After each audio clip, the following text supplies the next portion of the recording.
सनातन सत्य और सभ्यता कितनी बड़ी चीज़ है कि लोग जिसके पीछे भगते हैं, यानी मानव जीवन जिसके लिए परेशान रहता है, लेकिन सत्य सनातन और सभ्यता के लिए कई लोग उसको छोड़ देते हैं। हमारे साथ एक ऐसे ही महाराज जी हैं जिन्होंने अपना पूरा जीवन, पढ़ाई, एजुकेशन, घर परिवार सब छोड़ दिया।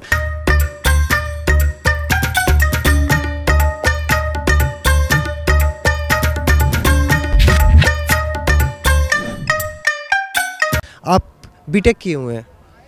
मैं पीएचडी हूँ, यज्ञ से पीएचडी किया है मैंने। और अभी जिस दिन 4 तारीख को पेशवाई था उसी दिन मेरी वर्चुअल डिग्री आई है, बाकी हार्ड कॉपी अभी आ रही है।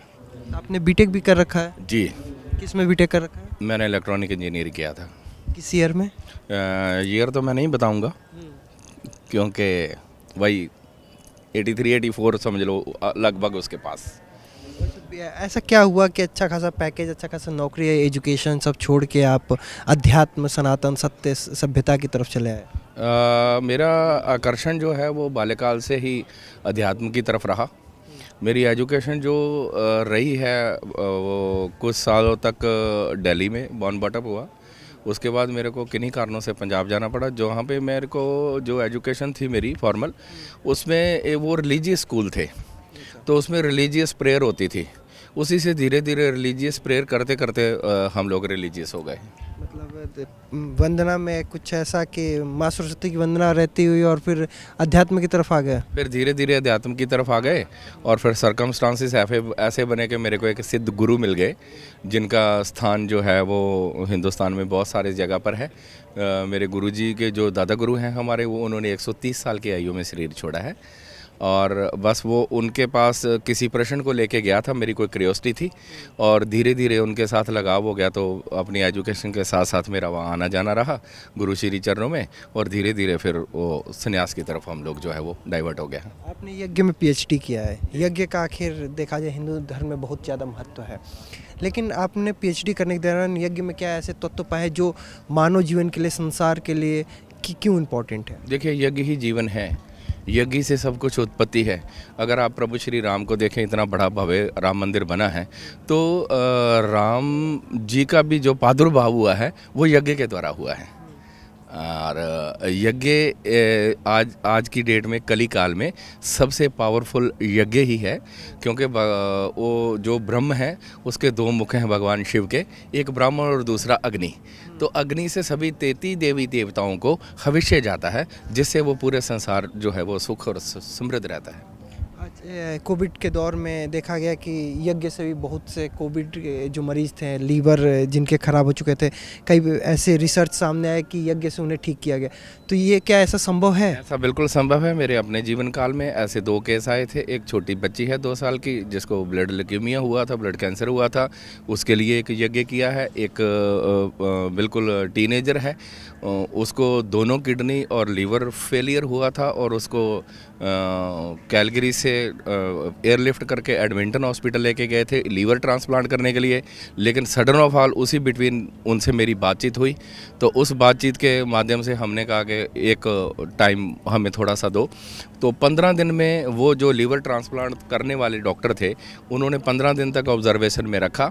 तो 15 दिन में लीवर जो है वो रिवर्स हुआ, फिर उनको किडनी हॉस्पिटल में ट्रांसफ़र किया। लेकिन 1 मंथ के बाद उनके सिर्फ 2 डायलिसिस हुए। उस दौरान उन्होंने कहा था किडनी डोनर ढूंढ लो, लेकिन 2 डायलिसिस के बाद ही वो किडनी जो रिवर्स हो गई हैं और उनको डायलिसिस की ज़रूरत नहीं पड़ी। लेकिन जब हम बात करते हैं, अपने आयुर्वेद की बात करते हैं, अपने इन पैथोलॉजी की बात करते हैं, यज्ञ की बात करते हैं, इससे किसी चीज़ का इलाज हो जाएगा, तो हमें आउटडेटेड कहा जाता है और एलोपैथ को आगे बढ़ावा दिया जाता है। देखिए, विश्वासम फलम दायकम, शास्त्र ये कहता है कि अगर आपका किसी चीज़ पे बिलीव है, मान लीजिए आपका बिलीव नहीं है और मेरा बिलीव 100% है और हम आपके लिए यज्ञ या प्रार्थना कर रहे हैं, लेकिन आपका बिलीव होना उसमें अति आवश्यक है। अगर आप विश्वास नहीं करेंगे तो आपको पूर्ण फल नहीं मिलेगा। ये तो जानने बिन नहीं होए प्रतीति, बिन प्रतीति होए नहीं प्रीति, तुलसीदास जी ने बड़ा सुंदर कहा है। जब तक आप जानते नहीं हैं किसी को, उस तक आपकी जान पहचान नहीं है, और जब तक जान पहचान नहीं है तो प्रेम कैसे हो सकता है? तो फिर आप जानेंगे अध्यात्म को, जानेंगे सनातन को, तभी तो आपको पता चलेगा कि अध्यात्म क्या है। अच्छा, आपकी नज़र में अध्यात्म है क्या? देखिए, उपासना क्या है? उपसमीप बसना उपासना। मंत्र क्या है? मंत्रणायते मंत्रः, मन को साधना, अपने समीप के नज़दीक बसना। अध्यात्म वो शक्ति है, अध्यात्म वो जगत है जो इस जीव आत्मा को उस परमात्मा से मिलाने का काम करता है।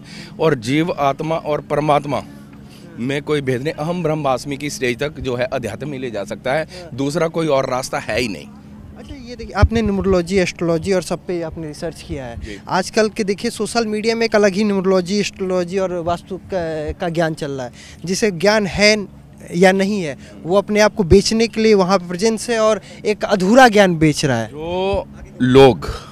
जो लोग अध्यात्म को या ज्ञान को बेचते हैं, हम समझते हैं कि वो ज्ञानी है ही नहीं, क्योंकि जिस चीज़ का मोल कोई नहीं है। हमारे ऋषियों ने, मुनियों ने वेद और शास्त्रों का उच्चारण किया, उन्होंने कोई मोल लिया किसी से?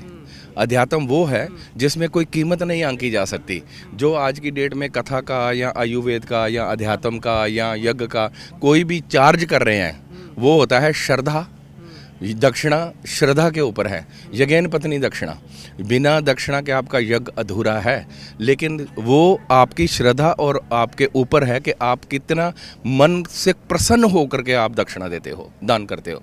डिमांड करने को हम वो नहीं मानते हैं कि उसका कोई लाभ है। अच्छा, ये देखिए कि अगर वास्तु की बात करें तो आज के जब शहर में आधुनिक के तौर पे आधुनिकता को बढ़ रहा है, तो जब शहर बस रहा है तो 500 स्क्वायर फीट में घर बन रहे हैं, 600 स्क्वायर फीट में घर बन रहे हैं, 400 स्क्वायर फीट में, तो वैसे में वास्तु कहाँ हो पाएगा? देखिए, जहाँ पर वास्तु नहीं हो सकता है वहाँ वास्तु का उपाय है। जैसे बारिश है तो रोक नहीं सकते आप, लेकिन आपके पास छाता है। आपको धूप लग रही है तो आप सूर्य को छुपा नहीं सकते, लेकिन उसका प्रिकॉशन क्या है? आपके पास छाता है। तो इसमें जहाँ पर चेंजेस नहीं हो सकती हैं वहाँ पर रेमेडीज़ हैं। अगर एक इंसान जाता है बीमारों के डॉक्टर के पास, डॉक्टर उसको दवा देता है, और दवा अगर वो पूर्ण श्रद्धा से खाता है तो वो ठीक हो जाता है। दवा पॉकेट में रख के या कबड़ में रख दोगे तो कैसे ठीक होंगे? तो आपके फिर विश्वास वाली बात है कि आपका विश्वास कितना प्रबल है। जी, आप जैसे हठ योगी और नागियों के बीच में क्या देखते हैं कि क्या कैसे ऐसा हठ होता है कि आपके मन में कौन सा ऐसा हठ आया कि आपने सब चीज़ भोग विलास और मोह को छोड़ दिया? देखो, छोड़ने से कोई छूटता नहीं है। ये त्रिगुणी माया है भगवान की, रजोगुणी, तमोगुणी, सतोगुणी। इस माया से अछूता आज तक कोई नहीं रहा है। किसी को लोकेशना है, किसी को पुतेशना है, किसी को वितेशना है। लोकेशना का मीन टू से कि आप फेम चाहते हो, पुतेशना आप आगे संतति चाहते हो, वितेशना आप बहुत सारा धन्य चाहते हो। लेकिन कबीरदास कहते हैं कि साईं इतना दीजिए जामे कुटुंब समाए, मैं भी भूखा ना रहूं और साधु भी भूखा ना जाए। सेटिस्फैक्शन होनी जीव को ज़रूरी है। जब तक आपको सेटिस्फैक्शन नहीं होगी तब तक आप चाहे कितने मल्टी मिलियनर हो जाओ, आपको सुकून नहीं है। और अगर आप सुकून और शांति चाहते हो तो आपको आपके ऊपर सेटिस्फैक्शन कहीं ना कहीं आपको सेटिस्फैक्ट्री मोड पे आना ही पड़ेगा। और रही बात ये कि हमने त्याग दिया, अपनी इच्छा से कहाँ त्याग होता है? वो तो हरि है, वो त्याग करवाए तो सब संभव है। आपको क्या लगता है कि मानव जीवन में क्या मोह जरूरी है? मानव जीवन में मोह नहीं होना चाहिए, लेकिन प्रेम जरूरी है। मोह और प्रेम में अंतर है। क्या अंतर है? प्रेम वो है जो आपके अंदर से अनुभूति प्रकट होती है, और प्रेम में आप कुछ भी अपना जीवन जो है वो सर्वस्व जो है वो न्यौछावर कर सकते हो। और मोह क्या है? मोह ये है कि वो टाइम बीइंग आपके पास अट्रैक्शन है, और मोह आपका कभी भी भंग हो सकता है। आपके माइंड की जो मेंटालिटी है वो ये है कि आज मेरे पास ये होना चाहिए, आपको उससे मोह है, प्रेम है, आप अचीव करते हो, लेकिन उसका आप सुख नहीं लेते हो। आपका माइंड दूसरी तरफ डाइवर्ट हो जाता है, तो आप दूसरे किसी मोह में बह जाते हो। अच्छा, देखिए, हम यहाँ पे जितने लोग अभी यहाँ पे दिख रहे हैं वो सब ने स्वेटर पहन रखा है, अच्छा खासा जैकेट पहन रखा है, अपने आप को ढक रखा है, लेकिन आप पूरे ऐसे कैसे इस ठंड में अपने आप को कंट्रोल करते हैं? आखिर इसके पीछे ऐसा क्या है? देखिए, ये सारी माइंड की साइकोलॉजी है। मेंटल साइकोलॉजी से आप अपने आप को प्रिपेयर कर सकते हो। आपने देखा हो योगी बर्फ़ में भी रहते हैं, योगी पंचधूनी भी तपते हैं। तो हमने अपने माइंड को सेट किया हुआ है, हमारा माइंड ऑटोमेटिकली उस जगह पर सेट हो गया है। जब हम भी आप ही की तरह जब बस्तर पहन के घूमते हैं तो सर्दी हमको भी लगती है, लेकिन यहाँ पे माइंड एक और ऑरा में चला जाता है। यहाँ की अनुभूति कुछ अलग है। जब हम स्नान करके भस्मी रमा लेते हैं तो हम किसी और प्लेनेट पे होते हैं। हमारा मेंटल लेवल जो है कुछ और है। तो सर्दी गर्मी के एहसास से इसका मतलब ये क्या लगातार एक एक्सरसाइज, अनुभव, अभ्यास से हुआ है कि एक जोनर में जाने के लिए अध्यात्म जरूरी है? बहुत ज़रूरी है। Practice make a man perfect. एक बच्चा पैदा होता है, वो माँ की उंगली पकड़ के चलना सीखता है, तो क्या जीवन भर माँ की उंगली पकड़ रखता है वो? वो एक जोन से दूसरे जोन में जाता है। जिस दिन हमने जन्म लिया, मृत्यु पर्यंत हम डे बाय डे चेंज होते जाते हैं, पल पल हमारा जो है वो ऑरा चेंज होता है, हमारी बॉडी फिजिक चेंज होती है, हमारा मेंटल लेवल चेंज होता है। तो प्रैक्टिस तो बहुत ज़रूरी है। अब हम पुराणों की कथा करते हैं, शिव पुराण की कथा करते हैं, गायन की प्रैक्टिस करते हैं, वाद्य की प्रैक्टिस करते हैं, लेकिन थोड़े दिन छूट जाए तो हमें दोबारा से उसको रिवर्स करना पड़ता है, रिवाइव करना पड़ता है कि दोबारा उसकी प्रैक्टिस करनी पड़ती है। आपके अनुसार मौत क्या है? मौत जीवन की वो अटल सच्चाई है जिसका सामना हमारे जीवन के साथ ही मृत्यु भी पैदा होती है, और एक दिन वो इस नश्वर शरीर को लेके जाएगी। आत्मा अजर है, आत्मा अमर है, शरीर नश्वर है। शरीर और आत्मा के बीच का भेद अगर आप समझ जाओगे तो फिर मौत कुछ नहीं है। वैसे मौत शाश्वत सत्य है। मौत शाश्वत सत्य है। अगर आप इस मोह जाल से अगर निकल जाते हैं तो आप असली जीवन, मोह जीवन से निकल पाएंगे। कैमरा पर्सन हरीश के साथ मैं ब्रजेश तिवारी, प्रयागराज कुंभ।